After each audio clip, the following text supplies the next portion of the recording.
O Pioneers, Part 2, Neighboring Fields, Chapter 1. It is 16 years since John Bergson died.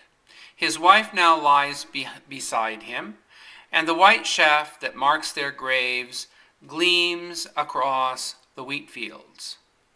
Could he rise beneath it, he would not know the country under which he has been asleep. The shaggy coat of the prairie, which they lifted to make him a bed, has vanished forever. From the Norwegian graveyard, one looks out over a vast checkerboard marked off in squares of wheat and corn, light and dark, dark and light.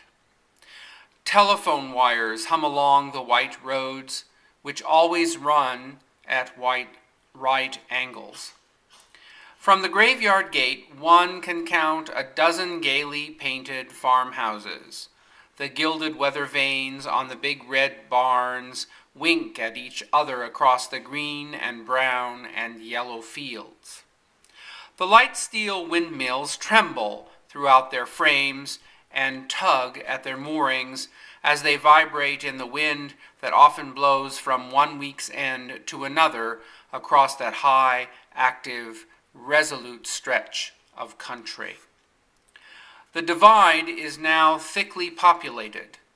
The rich soil yields heavy harvests. The dry, bracing climate and the smoothness of the land make labor easy for men and beasts.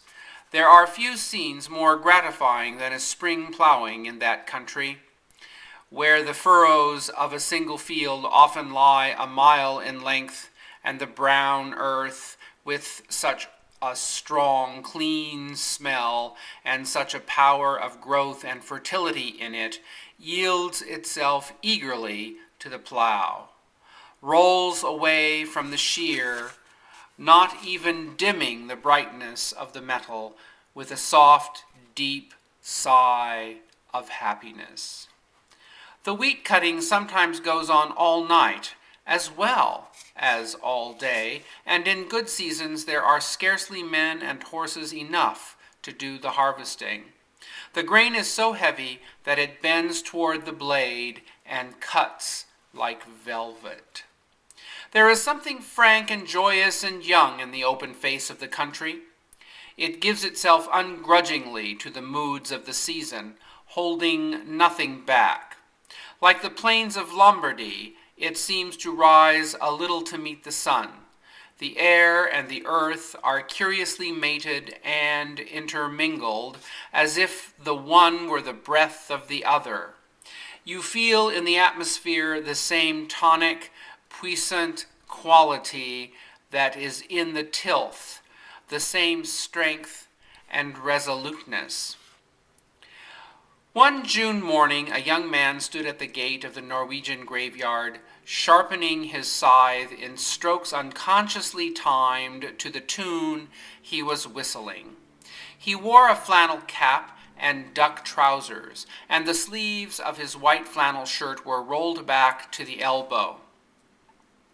When he was satisfied with the edge of his blade, he slipped the whetstone into his hip pocket and began to swing his scythe, still whistling, but softly, out of respect to the quiet folk about him. Unconscious respect, probably, for he seemed intent upon his own thoughts, and, like the gladiators, they were far away. He was a splendid figure of a boy, tall and straight as a young pine tree, with a handsome head and stormy gray eyes, deeply set under a serious brow. The space between his two front teeth, which were unusually far apart, gave him the proficiency in whistling for which he was distinguished at college. He also played the cornet in the university band. When the grass required his close attention, or when he had to stoop to cut about a headstone, he paused in his lively air, the Jewel Song, taking it up where he had left it when his scythe swung free again. He was not thinking about the tired pioneers over whom his blade glittered. the old, wild country, the struggle in which his sister was destined to succeed while so many men broke their hearts and died, he can scarcely remember. That is all among the dim things of his childhood, and has been forgotten in the brighter pattern life weaves today, in the bright facts of being captain of the track team and holding the interstate record for the high jump, in the all-suffusing brightness of being 21. Yet sometimes in the pauses of his work, the young man frowned and looked at the ground with an intentness which suggested that even 21 might have its problems. When he had been mowing the better part of an hour, he heard the rattle of a light cart on the road behind him. Supposing that it was his sister coming back from one of her farms, he kept on with his work. The cart stopped at the gate, and a merry contralto voice called, "Almost through, Emil?" He dropped his scythe and went toward the fence, wiping his face and neck with his handkerchief. In the cart sat a young woman who wore driving gauntlets and a wide shade hat trimmed with red poppies. Her face, too, was rather like a poppy, round and brown, with rich color in her cheeks and lips, and her dancing yellow-brown eyes bubbled with gaiety.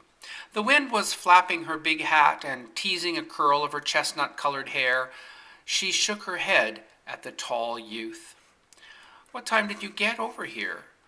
That's not much of a job for an athlete. Here I've been to town and back." "Alexandra lets you sleep late." "Oh, I know. Lou's wife was telling me about the way she spoils you. I was going to give you a lift if you were done." She gathered up her reins. "But I will be in a minute. Please wait for me, Marie," Emil coaxed. "Alexandra sent me to mow our lot, but I've done half a dozen others, you see. Just wait till I finish off the Kurnas. By the way, they were Bohemians. Why aren't they up in the Catholic graveyard?" "Free thinkers," replied the woman laconically. "Lots of the Bohemian boys at the university are," said Emil, taking up his scythe again.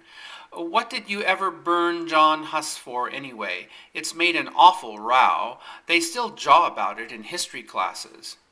We'd do it right over again, most of us," said the young woman hotly. "Don't they ever teach you in your history classes that you'd all be heathen Turks if it hadn't been for the Bohemians?" Emil had fallen to mowing. "Oh, there's no denying you're a spunky little bunch, you Czechs," he called back over his shoulder. Maria Shabata settled herself in her seat and watched the rhythmical movement of the young man's long arms, swinging her foot as if in time to some air that was going through her mind. The minutes passed. Emil mowed vigorously, and Marie sat sunning herself and watching the long grass fall. She sat with the ease that belongs to persons of an essentially happy nature, who can find a comfortable spot almost anywhere, who are supple and quick in adapting themselves to circumstances. After a final swish, Emil snapped the gate and sprang into the cart, holding his scythe well out over the wheel. "There," he sighed, "I gave old man Lee a cut or so, too. Lou's wife needn't talk. I never see Lou's scythe over here."